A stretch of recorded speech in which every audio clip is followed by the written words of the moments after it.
ዣቪ ሄርናንዴዝ አንጅ ፖስቴኮግሉን በሰሜን ለንደን ሊተካ የሚችለው ቀጣዩ አሰልጣኝ ሊሆን እንደሚችል እየተገለጸ ይገኛል። እንግዲህ በፕሪሚየር ሊጉና በኤሮፓ ሊጉ ለየቅል የሆነ እንቅስቃሴ በማሳየት የውድድር ዘመኑን እየዘለቀ ይገኛል። የሰሜን ለንደኑ ክለብ ቶተንሃም ሆትስፐርስ ዋና አሰልጣኙ የ59 ዓመቱ አውስትራሊያ አሰልጣኝ ፖስቴኮግሉ የውድድር ዘመን ከተጠናቀቀ በኋላ በሰሜን ለንደን የነበራቸው የ2 ዓመት ቆይታ ፍጻሜው እንደሚያገኝ ነው በስፋት እየተገለጸ የሚገኘው። እንግዲህ በተለይ በጓዳ መግቢያ ይሉታል ብዙዎች ወይም በጀርባ በር ወይም በአቋራጭ የአውሮፓ ሻምፒየንስ ሊግ ቲኬትን መቁረጥ የሚያስችለውን የአውሮፓ ሊግ ለማሳካት 2 ጨዋታ ብቻ ማሸነፍ ነው የሚጠበቅበት። የመልሱ መርሃ ግብር ኖርዌይ ላይ ከቦደ ግሊምት እንግዲህ 3-1 አሸንፏል። 2 እና ከዛ በላይ ጎሎች እንዳይቆጠርባቸው ካደረጉና እነሱ ደግሞ ጎል አስቆጥሮ ማሸነፍ የሚችሉ ከሆነ ደግሞ ይበልጥ በተለይ ወደ ፍጻሜ የሚያቀኑበት መንገድ ጥሩ በሆነ መልኩ ይደለድላሉ ማለት ነውና ያንን ማድረግ የሚችሉ ከሆነ እንግዲህ ስራውን ሊያድን የሚችልበት እድል ሊፈጠር ይችላል ተብሎ ይገመታል። ምናልባት ዳንኤል ሌቪ 11ኛው ሰዓት ላይ ውሳኔያቸውን ሊቀይሩ ይችላሉ ቢያንስ የአውሮፓ ሊግን ካሳኩ ማለት ነው። የክለብ ፕሬዚዳንት ግን ከወዲሁ ተተኪዎችን እያፈላለገ ይገኛል የሚሉ ጉዳዮች ናቸው በስፋት እየወጡ የሚገኙት። እንግዲህ የበርንማውዝ አንዶኒ ኢራዮላ ተተኪውን ለማድረግ የነበራቸው እቅድ አሰልጣኙ በበርንማውዝ ለመቆየት መወሰኑን ተከትሎ ሳይሳካ ቀርቷል። ሌላው በእጩነት የያዙት አሰልጣኝ የብሬንትፈርድ ቶማስ ፍራንክ ነው። ከዛ ውጪ ግን ፉክክሩን እየመራ የሚገኘው አሁን የቀድሞ የባርሴሎና ተጫዋች ከዛም እንግዲህ በዛው ክለብ አሰልጣኝነት የላሊጋውን ዋንጫ ያሳካው ዣቪ ሄርናንዴዝ መሆኑ እየተገለጸ ይገኛል። የፖስቴኮግሉ ተተኪ በመሆን ወደ ሰሜን ለንደን እንዲያቀና ለማድረግ እንቅስቃሴዎች በክለቡ አማካኝነት ተጀምሯል ተብሎ የተገለጸ ነው የሚገኘው። ዣቪ ክለብ አልባ ነው። 45 ዓመቱ ላይ ነው የሚገኘው። የስፔን አማካኝ በተጫዋችነት ጊዜው 4 ጊዜ የአውሮፓ ሻምፒየንስ እንዲሁም ደግሞ 8 ጊዜ ላሊጋ ክብሮችን ማሳካት ችሏል ከክለቡ ባርሴሎና ጋር። በ2021 ደግሞ ወደ አሰልጣኝነት መመለሱ የሚታወቅ ጉዳይ ነው። በ2022 በ2023 የውድድር ዘመን ላሊጋው ማሳካት መቻሉ ይታወቃል። በጣም አለማችን ላይ በአሁኑ ሰዓት በተለይ ወቅቱ የስፔናዊ ታክቲሽያኖች ይመስላል ልዩነት ፈጣሪ እንቅስቃሴዎችን እያደረጉ የሚገኙበት አጋጣሚ ነው ያለው። ሚኬል አርቴታ፣ ፔፕ ጋርዲዮላን ጨምሮ አንዶኒ ኢራዮላ እነዚህ ሁሉ ስፔናውያን ናቸው። ዣቪ አሎንሶ ይታወቃል። ስለዚህ ሌሎች በጣም በርካታ የስፔናውያን አሰልጣኞች በጣም ልዩነት ይፈጠሩ ይገኛሉ በተለያዩ ክለቦች ላይ ማለት ነውና ስፐርስም በስፔናዊ ታክቲሽያን በሚፈለስፈው የራሱ ያጫወት መንገድና ፍልስፍና ለመቃኘት እንዲሁም ተፎካካሪ ሆነው በቀጣይ ጊዜያቶች ላይ ለመቅረብ ጥረት ያደርጋሉ ተብሎ ይገመታል። ዣቪ በነገራችን ላይ በአልሂላልም ጥያቄ ቀርቦለታል። በሳውዲ ፕሮ ሊግ እየተሳተፈ በሚገኘው ይህ ክለብም ቀጣይ ዓመት ቡድኑ እንዲረከብ ጥያቄ ቀርቦለታል ተብሎ በስፋት እየተገለጸ ይገኛል። እንግዲህ በቀጣይ መዳረሻው የት ይሆናል የሚለው ጉዳይ የሚጠበቅ ይሆናል። ከዛ ውጪ አልሂላሎች ብሩኖ ፈርናንዴዝን የክረምት የዝውውር መስኮት ዋና ኢላማቸው ስለመሆኑ በይፋ አሳውቀዋል ተብሏልና ተጫዋቹን ለማስፈረም ጥረት እንደሚያደርጉ ነው የተገለጸ የሚገኘው። ብሩኖ ፈርናንዴዝ እንግዲህ በጣም አመርቂ እንቅስቃሴ እያሳየ የሚገኝ ፖርቹጋላዊ ተጫዋች ነው። በተለይ ደግሞ ፈርናንዴዝ ከብዙ ደካማ የዩናይትድ ዝውውሮች በኋላ የተገኘ ቁልፍ ዝውውር ስለመሆኑ ብዙዎች ይመሰክራሉ። ሰር አሌክስ ፈርጉሰን ክለቡን ማሰልጠን ካቆሙ በኋላ የተገኘ ምርጡ የዩናይትድ ዝውውር ነው ቢባል በራሱ ብዙ ማጋነን የሚሆን አይመስለኝም። ተጫዋቹ በ2020 ጥር ወር ላይ ነበር እንግዲህ 55 ሚሊዮን ፓውንድ ወጥቶበት ስፖርቲንግ ሊዝበን ለቆ ዩናይትድ የደረሰው። ታዲያ በየአመቱ እንግዲህ እስካሁን ድረስ አነሰ ቢባል 15 የጎል ተሳትፎችን እያከናወነ ነው የውድድር ዘመኑ የሚያጠናቀው። በዚህ ውድድር ዘመን እንኳን ከ30 በላይ የጎል ተሳትፎች ላይ ተሳትፏል ብሩኖ ፈርናንዴዝና በተለይ ዩናይትድን ያለ ብሩኖ ፈርናንዴዝ ማሰብ ትንሽ አስቸጋሪ ነው። በተለይ ደግሞ ስብስቡ ያለው በጣም ቁልፍ ተጫዋች ነው። ከዛ በተጨማሪ የሱን ስራ መስራት የሚችል ሌላ ተጫዋች ያለ አይመስልም። የማጥቃት እንቅስቃሴ ዋና አድራጊ ፈጣሪ ተጫዋች ነው። ብዙ የማጥቃት ኃላፊነቱም ጫንቃው ላይ ያረፈ ቡድን ስለመሆኑ ማንሳት ይቻላልና ተጫዋቹን ለማስፈረም በተለይ ደግሞ በጣም ፍላጎት ካላቸው ክለቦች መካከል አልሂላል አንዱና ዋነኛው ነው ተብሏል። በሆርጌ ሄሱስ ነው የሚሰለጥኑት አልሂላሎች በሳውዲ ፕሮፌሽናል ሊግ ላይ ሊጉን አምና ማሳካታቸው አይዘነጋም። የአማካይ መስመራቸው ላይ እንደነ ሰርጂ ሚሊንኮቪች ሳቪች አይነት በጣም ጥሩ አቅም ያላቸው የአማካይ መስመር ተጫዋቾች አሉ። ግን ስብስቡን ይበልጥ አጠናክረው በጥሩ አቅም በቀጣይ ውድድር ዘመን ላይ የመቅረብ ፍላጎት አላቸው ተብሏልና ያው ከቡድኑ ጋር በተያያዘ የአሰልጣኞች መለወጥ የተጫዋቾች መለወጥ አቅምና ክህሎት ላይ ጫና ያሳድርበታል ተብሏል። አሁን ደግሞ 30 ዓመቱ ላይ ነው የሚገኘው። ቀጣይ መስከረም ሲመጣ 31 ዓመቱ ላይ ይይዛልና በዚህ ሂደት ተጫዋቹ ምን ያክል ዘላቂ ቆይታ ይኖረዋል በዩናይትድ ቤት የሚለው ጉዳይ በጣም በስፋት ሲሰነዘር የነበረ ርዕሰ ጉዳይ እንደሆነ ይታወቃልና ተጫዋቹ ያው ዋንጫ ክብሮችን ነው ማሳካት የሚፈልገው ባለው ወቅት ሁኔታ ዴሊ ስታር ይዞት የወጣው መረጃ የሚያመላክተው ይሄንን ነውና አልሂላል እስከ 90 ሚሊዮን ፓውንድ ድረስ ይዘው በክረምቱ የዩናይትድን በር ማንኳኳታቸው አይቀርም ተብሎ የተገለጸ ነው የሚገኘው። ብሩኖ ፈርናንዴዝ ያው ከማንቸስተር ዩናይትድ ጋር በተያያዘ ባለው ወቅታዊ ሁኔታ አሰልጣኙም ሀሳብ ሰጥቶበት እንደነበር የሚታወቅ ጉዳይ ነው። በዝቅታ ጊዜያችን ላይ ልዩነት እየፈጠረልን የሚገኝ ተጫዋች ነው። በከፍታ ጊዜያችንና በከፍታ ጊዜያችን ደግሞ ፕሪሚየር ሊግ ነው ማሳካት የምንፈልገውና የክለቡ ምርጥ ተጫዋቾቻችን ደግሞ አብረውን እንዲቆዩ ነው የምንፈልገው። ስለዚህ እድሜው 30 ቢደርስም በየአመቱ 50 እና 55 ጨዋታዎችን ነው የሚያደርገው የተጫዋች። ስለዚህ እኔ በክለቡ ይቆያል የሚል ሀሳብ ነው ያለኝ የሚል ሀሳብ ሰጥቷል። የትራንስፈር ኤክስፐርቶች እንደ ጃኮብስ አይነት ያሉ ግለሰቦች ማለት ነው በዝውውር ዑደት ላይ ትኩረት አድርገው የሚሰሩ ጋዜጠኞች ናቸው። የቡድኑ ጉዳይ አሳሳቢ ነው ብሏል። ተጫዋቹ እድሜው እየሄደ ከመሆኑ ጋር በተያያዘ ትልቅ የዋንጫ ክብሮችን ማሳካት እንደሚፈልግ ግልጽ ነው። በዚህ እድሜ እንደ ሌሎች ክለቦች አሁን ባለው ወቅት ሁኔታ ማለት ነው ወደ ሳውዲ የሚያቀና ከሆነ ያው የዋንጫ ህልሙን እንዳከሰመ ነው የሚቆጥረው። ሳውዲ ሄዶ የሚያሳካው ዋንጫ ምንም እንብዛም ነው ለኬሪየሩም የሚፈይድለት ምንም ፋይዳ አይኖርም። ግን ቢያንስ በዚህ ዓመት ዩሮፓ ሊግን አሳክቶ በቀጣይ ዓመት ደግሞ ሻምፒየንስ ሊግ ተሳትፎ ማድረግ የሚችልበት አጋጣሚ ካለ ይሄ ትልቅ ነገር ነው ለተጫዋቹ ማለት ነው። የማጥቃት እንቅስቃሴ ብቻም አይደለም ለተጫዋቹ የቡድኑ ልብ ምትም ጭምር ይባል ብዙ ማጋነን አይነምና ተጫዋቹን የመሸጥ ፍላጎት ይኖራቸዋል ተብሎ አይጋብትም። ተጫዋቹ ቅርብ ጊዜ ነው ውሉን ያደሰው በ2027 ድረስ በዩናይትድ የሚያቆይ ውል አለውና ያን ነገር ከግምቱ መክተት የዘንድሮው የዩሮፓ ሊግ የውድድር መድረክ ትልቅ ፋይዳ ይኖረዋል ከተጫዋቹ ቆይታ ጋር በተያያዘ የሚል ሀሳቦች በሰዓት እየተነዘሩ ይገኛሉ። ተጫዋቹ በክለብ ውስጥ የሚነገር ታሪክ መስራትና የሚታይ ነገር ትቶ ማለፍን ይፈልጋልና በክለብ ውስጥ እስካሁን እንግዲህ የኤፍኤ ካፕ የካራቦ ካፕ ክብሮችን አሳክቷል። ዩሮፓ ሊግ ደግሞ ትልቁ ክብሩ ይሆናል ተብሎ ይገመታልና ይሄን ነገር ያሳኩታል የሚታይ ጉዳይ ነው የሚሆነው።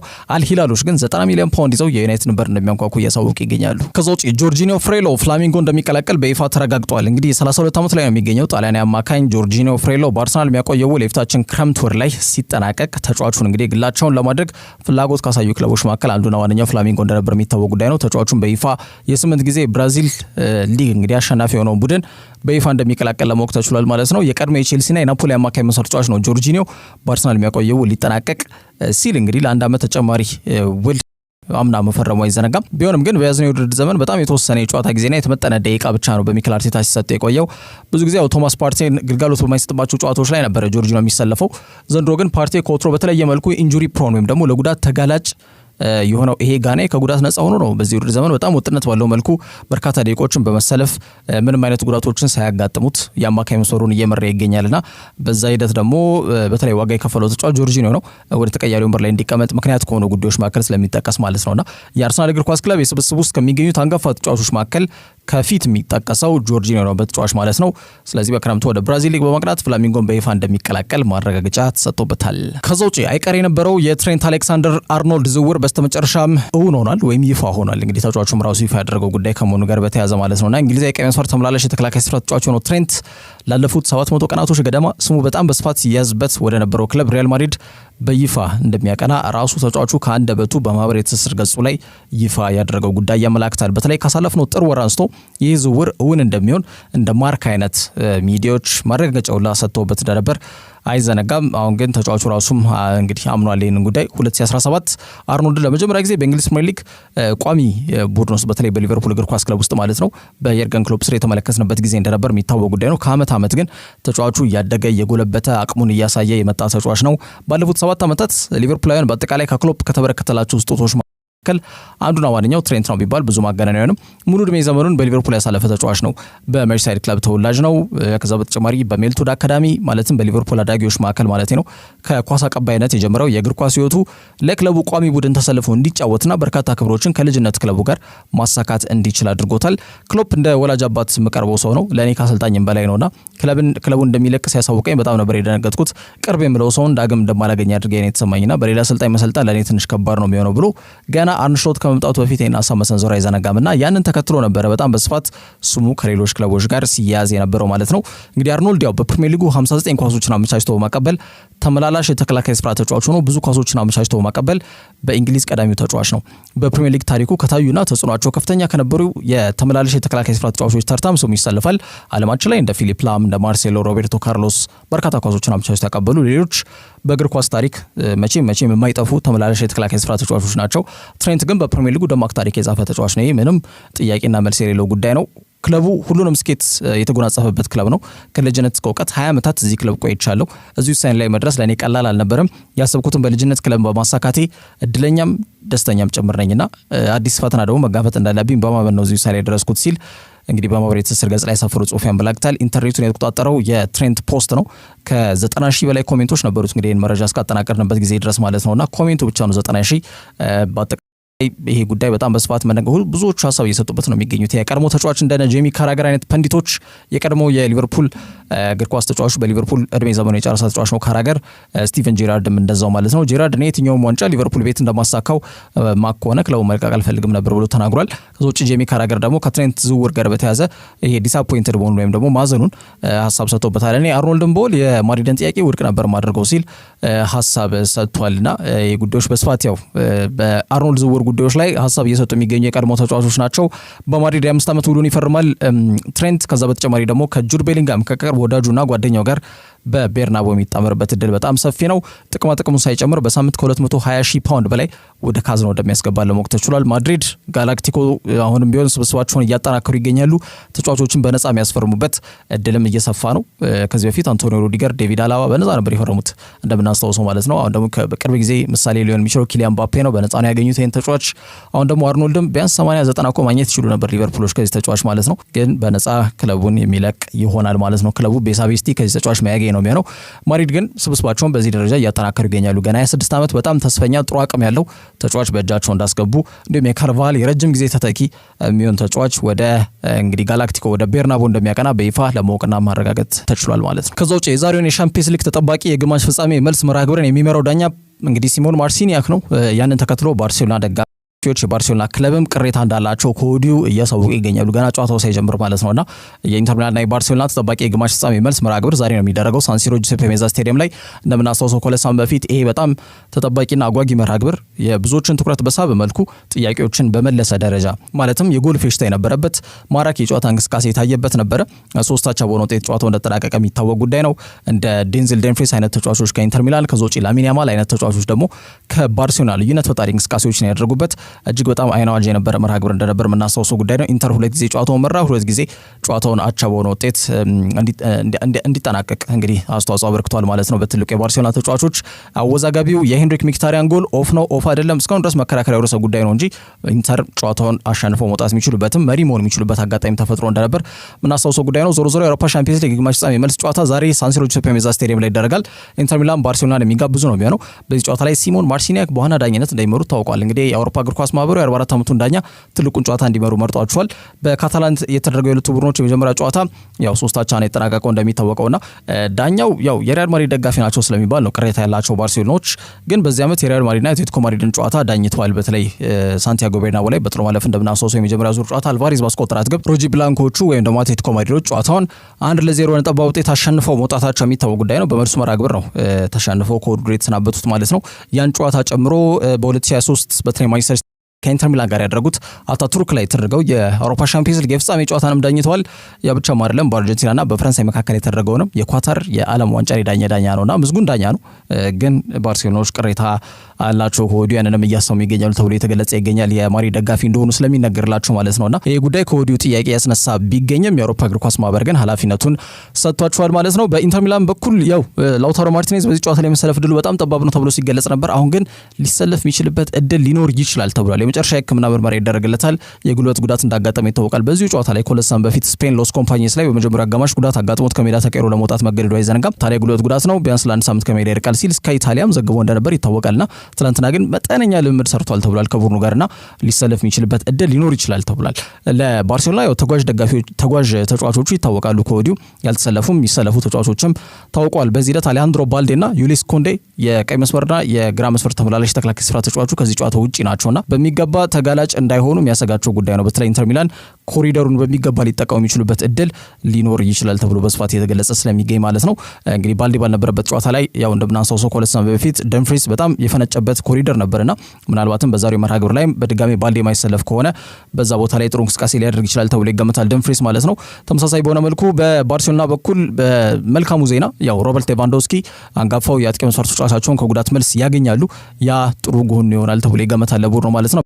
ኢንተር ሚላን ቤት የላውታሮ ጉዳይ ብቻ ነው ሊጠቀስ የሚችለው። ከዛ ውጪ ሌላ አዲስ የተጫዋቾች የጉዳት ዜና እንደሌለ ነው እየተገለጸ የሚገኝ። የጨዋታ ምሽት 4 ሰዓት ይጀምራል። ሆላንዳዊ ዳኛ ማርሲኒያክ ደግሞ ጨዋታውን ይመሩታል። ከዛ ውጪ ማንቸስተር ዩናይትዶች የኢንተር ሚላን የተከላካይ መስመር ተጫዋች ሆኖ ያን ቢሴክን የማስፈረም ፍላጎት አሳይቷል የሚሉ መረጃዎች እየወጡ ይገኛሉ። ጀርመናዊው የኢንተር ሚላን የመሃል ተከላካይ ስፍራ ተጫዋች ነው። ሁለገቡ ያን ቢሴክ ይህን ተጫዋች ለማስፈረም ፍላጎት ካላቸው ክለቦች መካከል ማንቸስተር ዩናይትድ ስማቸው እንደሚገኝበት ፉትቦል ኢታሊያ ይዞት የወጣው መረጃ ያመላክታል። አሰልጣኝ ሩበን አሞሪም በመጪው ክረምት የዝውውር መስኮት ላይ አንድ የተከላካይ መስመር ተጫዋች የማስፈረም ፍላጎት እንዳላቸው ሲገለጽ ቆይቷል። ተመልክቷል። ያው ቪክተር ሊንድሎፍ እና ጆኒ ኢቫንስ በክለቡ የመቆየታቸው ነገር ምንም ያለቀለት ጉዳይ ነው የሚመስለው። ምክንያቱም በክረምት ክለቡን ይለቃሉ ተብሎ ስለሚገመት ማለት ነው። እስከ 55 ሚሊዮን ዩሮ ይገመታል። ያን ቢሴክ ሁለገብ የተከላካይ መስመር ተጫዋች ነው። ካምናው በቀጠለ በጣም አስደናቂ የግል እንቅስቃሴን እያሳየ ይገኛል። ዩናይትድ ከሰሞኑ ፍላጎቱን ግልጽ ያደረገ ቡድን ሆነ እንጂ በሌሎች የፕሪሚየር ሊግ ክለቦችም ተጫዋቹ በጥብቅ ነው የሚፈልገው።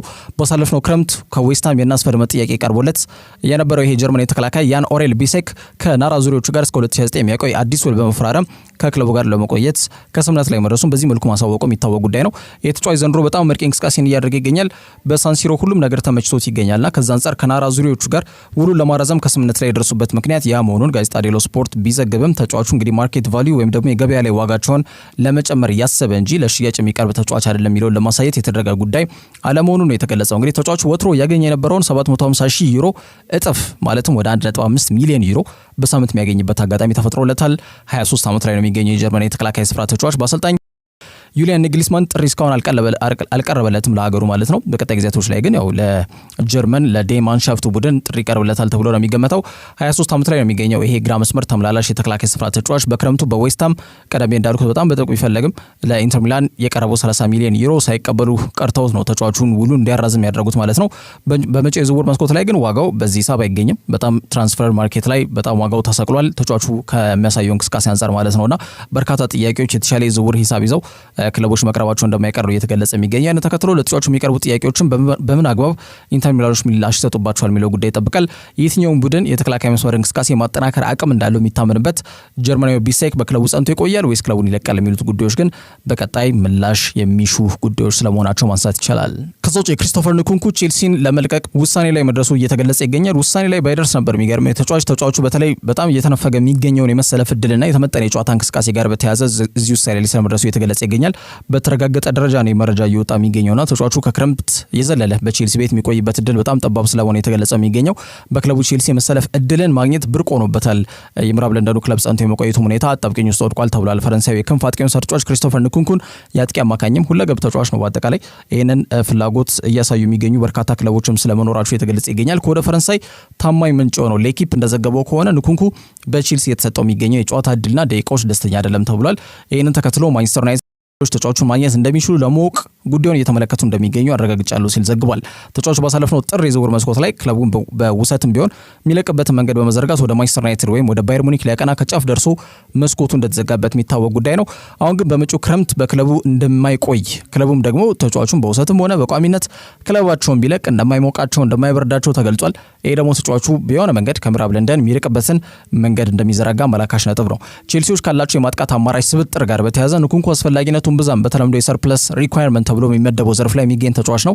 ክለቡን መልቀቁ ምንም የሚፈጥርባቸው ክፍተት እንደማይኖር ነው የሚያምኑት። ቢሆንም ግን እንግሊዝ ውስጥ ከሚገኝ ክለብ ጋር ይደራደራሉ የሚለው ጉዳይ አጠያቂ ነው። አርሰናልም ይህን ተጫዋች እንደሚፈልጉ ይታወቃል። ማንቸስተር ዩናይትዶች ያው ጄደን ሳንቾን በውሰት ወደ ቼልሲ እንደሸኙ ይታወቃልና የእሱን ውል ከንኩንኩ ጋር በማጣመር እንግዲህ ተጫዋቹን የሚለዋወጡበት ተጫዋች በተጫዋች የሚለዋወጡበት መንገድ ይዘረጉ ይሆን የሚለው ጉዳይ በቀጣይ ይጠብቃል። ንኩንኩ በቼልሲ አቋሙ የተንኮታኮተ ያክል ይሰማዋል። በራስ መተማመኑን ለመመለስ ወደ አቋሙ ለመመለስ ከክለቡ ገለል ማለት እንዳለበት ማምኗል ተብሏል። 26 ዓመት ላይ የሚገኘው የፈረንሳይ አጥቂ መስመር ተጫዋች ዘንድሮ በፕሪሚየር ሊጉ አንድ ጊዜ ብቻ ነው በቋሚነት የተሰለፈው። በዘንድሮ ውድድር ዘመን በልዩነት በፕሪሚየር ሊጉ 709 ደቂቃዎችን ብቻ ነው ንኩንኩ ተሰልፎ መጫወት የቻለው። ተጫዋቹ ያለውን አቅም በ2022 በ2023 ያደረገውን የውድድር ዘመን መልከት በቂ ነው። በሬድ ቡል አሪና ባደረጋቸው 50 ጨዋታዎች 23 ጎል አስቆጥሮ 17 ኳስ አመቻችቶ ማቀበል ችሏልና ያን ነገር በቼልሲ ማሊያ መድገም አልቻለም። ማንቸስተር ዩናይትድ፣ አርሰናል ደግሞ ስማቸው በጣም በስፋት ከንኩንኩ ጋር እየተያዘ ይገኛል። ከዛ ውጭ አርሰናል የቪክተር ጊዮኬሬሽ እንግዲህ ፕላን ቢ ማዘጋጀታቸውና ያሰቡት የመጀመሪያው እቅዳቸው ካልተሳካ ፕላን ቢ አድርገው ሬቴጌን የማስፈረም ፍላጎት እንዳላቸው የተገለጸ ይገኛል። የሰሜን ለንደኑ ክለብ አርሰናል እንግዲህ ሁነኛ የአጥቂ መስመር ተጫዋች አለማስፈረማቸው ከወዲሁ በሊጉ በደንብ ዋጋ አስከፍሏቸዋል። ያሉበትን ሁለተኛ ደረጃም ሊያሳጣቸው እየተቃረበ ነው የሚገኘው። የተጫዋች ስብስባቸው ጥልቀታቸው፣ ጥራታቸው ጥያቄ ይነሳበታል። ጥራት ቢኖራቸው ጥልቀት የለውም።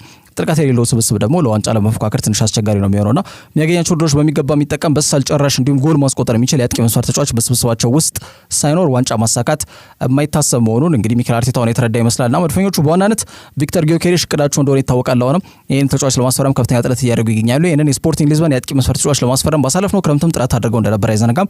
የውል ማፍረሻው ወደ 85 ሚሊዮን ፓውንድ መከፈል ይኖርበታል። ይህ ግዴታ ነው። ታዲያ ይህ በእንዲህ እንዳለ ግን የተጫዋቹን በተለይ አማራጭ ሊሆኑ የሚችሉ ሌሎች የአጥቂ መስመር ተጫዋቾች ጋርም መድፈኞቹ ስማቸው እየተያዘ ይገኛል። እንደሚታወቀው የቡድኑ ቴክኒካል ዳይሬክተር የሆነው አንድሪያ ቤርታ ይበልጥ የቡድኑን የማጥቃት እንቅስቃሴ በተለይ ደግሞ 9 ቁጥር ላይ ሊመራ የሚችል አንድ ቁልፍ የአጥቂ መስመር ተጫዋች ማስፈረም ከወዲሁ ትልቁ የቤት ስራ ይሆናል ተብሎ ይገመታልና በክረምት የዝውውር መስኮት ላይ ድርድሮችን መጀመር ማለት ከሌሎች ተፎካካሪ ክለቦች ጋር እንግዲህ በይፋ ነው በክረምት የዝውውር መስኮት ላይ ፉክክር ውስጥ የሚገቡት ማለት ነው። ይህ ከሚሆን ግን በተለይ ከወዲሁ እንቅስቃሴዎችን መጀመር ግን ፈጥኖ በዝውውር መስኮት ላይ ለመንቀሳቀስ ትልቅ አስተዋጽኦ ስለሚያበረክት ከወዲሁ የተለያዩ ተጫዋቾችን እያዩ ይገኛሉ። በዚህ ሂደት ደግሞ የጊዮኬሬሽ ጉዳይ ካልተሳካላቸው ሁለተኛ ቅዳቸው የአታላንታው ማቴዎ ሬቴጌ ስለመሆኑ የተገለጸ ይገኛል። ኮት ኦፍ ሳይድ እንደዘገበው ከሆነ አርሰናል እስከ 50 ሚሊዮን ዩሮ ወጪ ካደረገ ይህንን ተጫዋች ማሰር የሚችሉበት እድል እንዳለም ጠቁሟል።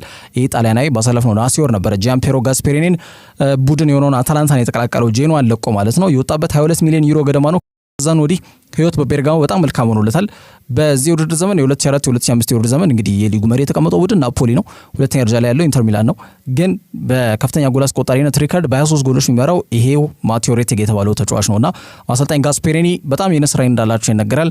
በጣም ጥሩ ክህሎት ያላቸውን ተጫዋቾች በማስፈረም ይታወቃሉና የ25 ዓመት ላይ ነው የሚገኘው ይህንን ጣሊያናዊ ተጫዋች ክለባቸውን እንዲቀላቀልና በዚህ አጭር ጊዜ በጣም አመርቂ ለውጥ እንዲያሳይ በማድረግ ሂደት ላይ ትልቅ አስተዋጽኦ እንዳበረከቱ መመልከት ይችላል። ግን በ2025 በመጪው ክረምት የዝውውር መስኮት ላይ ለተጫዋቹ ከፍተኛ ሂሳብ ከቀረበላቸው ምናልባት ዝውውሩ ሊቀበሉ ይችላሉ ሲል ፉትቦል ትራንስፈርስን በዘገባው ላይ አመላክቷልና ከጊዮኬሬሽና ከሬቴጌ በተጨማሪ መድፈኞቹ ዱሳን ቭላሆቪችን፣ ቤንያሚን ሼስኮ እንዲሁም አሌክሳንደር ኢዛክ ሌሎች በመድፉ ምኞት ዝርዝር ውስጥ ስማቸው የሚገኙ የአጥቂ መስመር ተጫዋቾች ናቸው። በፕሪሚየር ሊጉ በርካታ ጎሎችን ያስቆጠረው የቀድሞ ተጫዋች አለን ሺረር ዘ አትሌቲክ ለተሰኘው ጋዜጣ ሀሳብ ሲሰጥ በተለይ የአርሰናል እግር ኳስ ክለብ የማጥቃት እንቅስቃሴ ላይ መሰረት ያደርጉ ተጫዋቾች ላይ አለማስፈረሙ በትልቁ ዋጋ ያስከፍለው እንደሚገኝ ተናግሯል።